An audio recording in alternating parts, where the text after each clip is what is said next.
Há um tempo, eu fiz uma observação astuta que dizia apenas pessoas preguiçosas usam seu próprio dinheiro. E isso é porque eu gastei grande parte da minha vida levantando o capital. Hoje existem financiamentos coletivos e essas coisas, mas a razão pela qual eu tive que aprender a arrecadar dinheiro foi pela qual eu não tinha dinheiro. E então, se você ler Pai Rico e Pai Pobre, lá meu pai rico sempre dizia: nunca diga não tenho dinheiro para isso. E era meu pai rico, e muitos dos meus professores depois disso diziam: os preguiçosos sempre dizem não tenho dinheiro para isso, não tenho dinheiro.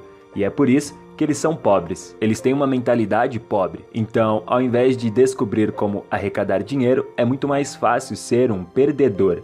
Eu os chamo de perdedores, e isso deixa todos eles irritados, porque todos nós temos o poder, se quisermos, de não sermos pobres, se aprendermos como arrecadar dinheiro. Então, eu ouço, sabe, e a razão por eu ficar chateado, e eu ainda fico com calor assim, é que meu pai pobre, o PhD, ele sempre me disse, sabe, eu seria um homem rico se eu não tivesse filhos. E eu disse: bem, sabe pai, não é culpa minha que você teve filhos, sabe? Eu simplesmente não posso pagar porque eu tenho filhos. E quanto mais ele dizia isso, mais furioso eu ficava. Então, meu pai rico, aos 9 anos, ele dizia: bem, é por isso que seu velho é pobre, porque ele é preguiçoso. Ele acha que seu PhD vai carregá-lo. Ele acha que todos podem dizer não tenho dinheiro ou não posso pagar por isso. E ele dizia por isso que ele é pobre. Ele é preguiçoso, mas meu pai continuou voltando para a escola, sabe? Universidades, enfim. Ele nunca aprendeu nada disso. Eles ainda não sabem disso, porque a maioria dos professores querem seus cheques de pagamentos,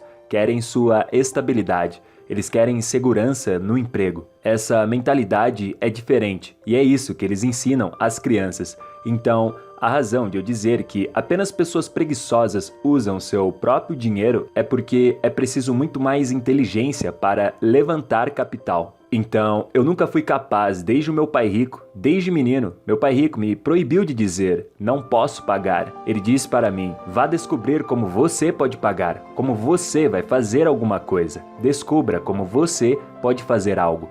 Então, ao longo da minha vida, a maioria dos projetos que comecei, eu nunca tive dinheiro. Eu gosto de não ter dinheiro, porque me obriga a pensar. Eu fico criativo, eu tenho que me educar. Eu tenho que falar com caras ricos, como você fez isso, como vocês fazem isso. E o que aconteceu comigo é que eu acabei de completar 72 anos e eu nunca precisei de dinheiro. Porque se eu preciso de dinheiro, eu descubro como arrecadá-lo, entende? É fácil dizer eu não tenho dinheiro para isso. Todas as pessoas pobres dizem isso. Todas as pessoas pobres dizem, bem, vamos taxar os ricos. Todas as pessoas pobres estão dizendo, bem, me dê uma educação gratuita, comida gratuita, escolaridade gratuita, manicure gratuita, pedicure gratuita. Existe preguiça. E essa é a minha opinião. Então, sabe, ao longo da minha vida, eu levantei centenas de milhões de dólares. E foi pelo simples fato de que eu não tive dinheiro quando jovem. E aí eu aprendi a como levantar capital. E é muito simples, você tem que encontrar um ativo. E isso vale mais do que eu, sabe? Se eles não podem investir em mim, porque isso se chama escravidão, então o que eu faço? Quando eu comecei, eu escrevi isso no livro Fake. Eu comecei com um pequeno pedaço de imóvel. Eu encontrei uma desculpa, sabe? Esse condomínio com um quarto e um banheiro foi a minha desculpa para as pessoas me darem dinheiro. Tudo que eu precisava fazer era garantir que eu pagaria eles de volta. Portanto, meu primeiro acordo foi um acordo de retorno infinito. Eu não tinha dinheiro em negócios porque eu era 100% devedor. Era um condomínio de 18 mil dólares. Você não pode tocá-los por muito tempo. Mas a economia estava ruim, então eu podia comprar esse condomínio de 18 mil dólares e o cara me daria 10% de desconto. Você não precisa de matemática avançada. Quanto é 10% de 18 mil? 1.800 dólares. Eu podia ter usado o meu dinheiro. Eu tinha o meu dinheiro, mas isso seria muito fácil. Apenas pessoas preguiçosas usam seu próprio dinheiro. E é isso que realmente irrita muitas pessoas lá fora. Eles dizem, você está me chamando de preguiçoso? Sim, eu estou, porque você é o mesmo tipo de pessoa que diria, não posso pagar por isso, não posso fazer isso, não posso fazer aquilo. E esse é o problema. Está aqui em cima, essa parte entre esta orelha e esta orelha. Eu não posso fazer isso. A maior parte da minha família diz, não tenho dinheiro para isso. Meu pai me ensinou a dizer isso. Minha mãe me ensinou a dizer isso. O meu pai rico me disse que eu nunca deveria dizer isso. Então, esse foi o meu maior erro. Eu estava indo muito bem aqui. Isto foi em 73. Comecei a comprar meu primeiro negócio. E esse foi um negócio de 18 mil dólares. Logo, eu criei um fluxo de caixa que era infinito. Então, eu continuei fazendo isso. Eu tinha muitos bens, então eu decidi abrir o meu primeiro negócio. Foi um negócio de carteira de surfista em nylon. E não vendeu, sabe? Todo mundo conhece as carteiras hoje, mas naquela época, isso em 1974 ou 75, eles não sabiam o que eram as carteiras. Então quebramos muito rápidos. Compramos 100 mil dessas carteiras na Coreia e nós enviamos para o nosso depósito. Estamos pegando dinheiro emprestado de investidores. Então, arrecadamos cerca de 600 mil dólares. E eu tenho esse negócio de carteira idiota. Então, estamos com sérios problemas. Eu devia ao meu pai cerca de 200 mil dólares e meu pai rico estava rindo de mim. Estamos quebrando muito rapidamente, porque não podíamos mover as carteiras, 100 mil delas, e nós estávamos sentados nesse armazém e ninguém compraria de nós. Então aí está a coisa boa sobre esta estupidez. Você se torna mais inteligente. Então, eu comecei a pensar, o que há de errado nisso? O que pode estar acontecendo no mundo nessa época? E todos começaram a correr nessa época. Ninguém corria antes, mas as pessoas estavam começando a ficarem gordas e as pistas de corridas estavam ficando cheias. Então, esses caras estão todos correndo. Então, estávamos lendo um jornal, sentado nesse armazém. E, lendo o jornal, descobrimos que havia um corredor que estava correndo ao redor do parque. E o que aconteceu foi que esse corredor não tinha onde colocar a chave do carro. Então, o que eles faziam? Ele colocava a chave no pneu dianteiro do seu carro e saía percorrer pelos parques.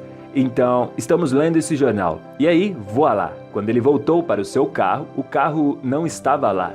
Então ele disse, eles roubaram meu carro. E a questão era, na manchete do artigo do jornal, estava escrito, o que os corredores podem fazer com suas chaves. Então, sentados lá, nós dissemos, meu Deus, um problema. Então, com isso, eu projetei o bolso do sapato e publiquei na revista da Playboy, com uma imagem de uma jovem linda, apenas com um tênis que continha um bolso. Mas mesmo assim, estávamos quebrando muito rápido.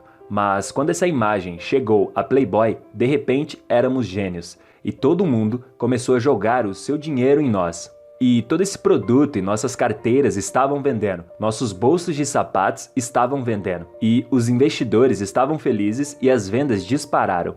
Portanto, fomos extremamente bem-sucedidos. Mas ainda tínhamos um problema. Como financiar o nosso estoque? Como a demanda era mundial, não estávamos conseguindo atender a demanda. Então eu peguei emprestado mais 100 mil dólares. E eu fui até o Stanley, meu sócio na época, e eu disse, 100 mil dólares vai resolver o nosso problema de estoque?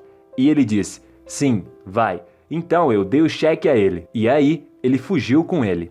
Não tinha documentação assinada. E eu entreguei para ele. E ele ainda disse que eu devia dinheiro a ele. Então esse foi um dos meus primeiros erros de 6 dígitos. Em relação à riqueza, o número 1 é investir. Invista no que você ama. Eu adoro negócios, eu amo imóveis. Eu quero dizer, eu realmente amo isso. E eu amo também ouro e prata. E então eu invisto no que amo. A maioria das pessoas dizem, sabe, faça o que você ama. Mas eu prefiro investir no que amo. E eu adoro ser empreendedor, adoro investir. É como um Shark Tank para mim. Estou sempre em busca de novos negócios, novas ideias. E é sempre um jogo, como esse que acabei de citar. E sabe, quando você olha para a demonstração financeira, você percebe que nossas escolas não nos ensinam nada sobre demonstrações financeiras. E esse é o verdadeiro problema.